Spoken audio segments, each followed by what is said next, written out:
Assalamualaikum warahmatullahi wabarakatuh. Perkenalkan kami dari kelompok 1 yang beranggotakan Bartolomeus Hasudungan, Fitri Maharani, Mutmainah, dan Siti Azhara Nuria. Di sini kami akan menjelaskan secara singkat materi praktikum analisa farmasi kuantitatif mengenai kompleksometri. Kompleksometri.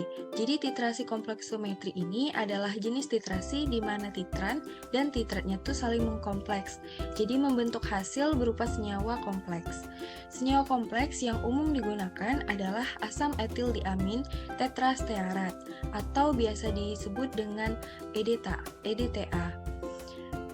Pada percobaan ini, kita akan menetapkan kadar kalsium laktat dengan indikator erokomplekti dan mureksib.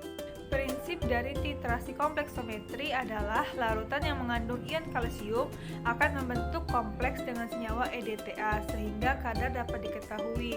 Titik akhir dari titrasi ini ditunjukkan dengan indikator logam yang ditandai dengan perubahan warna yang semula warna merah menjadi warna biru. Metode-metode yang dilakukan titrasi kompleksometri ini ada 4 diantaranya: titrasi langsung, titrasi tidak langsung, titrasi substitusi, dan titrasi kembali. Titrasi langsung pada titrasi kompleksometri ini adalah larutan sampel dapat langsung dititrasi dengan menggunakan larutan standar. Nah, dan titrasi tidak langsung yaitu larutan sampel direaksikan terlebih dahulu dengan pereaksi yang jumlah kepekatannya sudah diketahui. Kemudian hasil dari pereaksi dititrasi dengan menggunakan larutan standar. Jadi yang selanjutnya itu cara kerja dari titrasi kompleksometri. Yang pertama, lakukan pembakuan Na2-eta. Caranya dengan 10 ml larutan MgSO47H2O, atur dengan pH 9-10 ditambah dengan 2 ml larutan dapar salmia. Kemudian ditambahkan 50 mg indikator EBT. Lalu dititrasi dengan larutan Na2-eta 0,05 m sampai terbentuk warna merah menjadi biru. Kemudian setelah pembakuan Na2-eta, kemudian lakukan penetapan kadar. Yang pertama yaitu kalsium laktat atau titrasi langsung. Caranya dipipet larutan sampel kalsium laktat sebanyak 10 ml. Kemudian diatur pH sampai pH kurang lebih dari 12. Kemudian tetapkan dengan penambahan NaOH4N.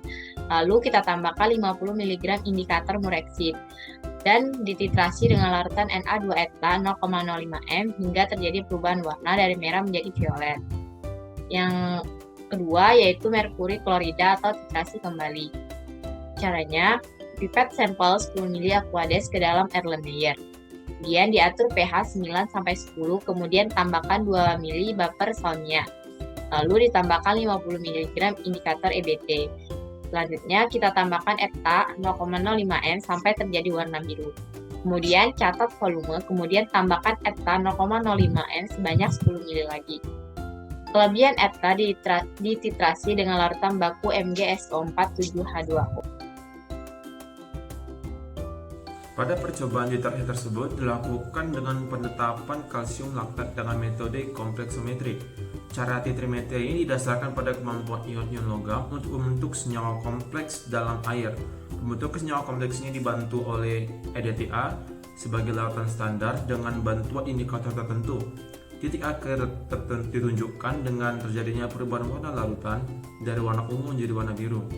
Dari praktikum tersebut diperoleh kadar kalsium sekitar 1,81% dengan metode kompleksometri. Sementara dalam penentuannya, Farmakopedia Indonesia 3 menyatakan bahwasanya kadar kalsium laktat yang terkadang tidak boleh kurang dari 94%. Sehingga dapat diketahui ada beberapa kesalahan-kesalahan didapatkan selama proses titrimetri, yaitu dalam menentukan titik akhir titrasi yang kurang tepat, di mana titrasi ditentukan tidak tepat sebelum atau sesudah titik ekivalen. Ketidaktelitian dalam membaca alat skala ukur, pemberi air dan melarutkan larutan, indikator yang digunakan telah rusak, serta kesalahan dalam melakukan penimbangan atau penentuan berat sampel yang digunakan dalam titrasi.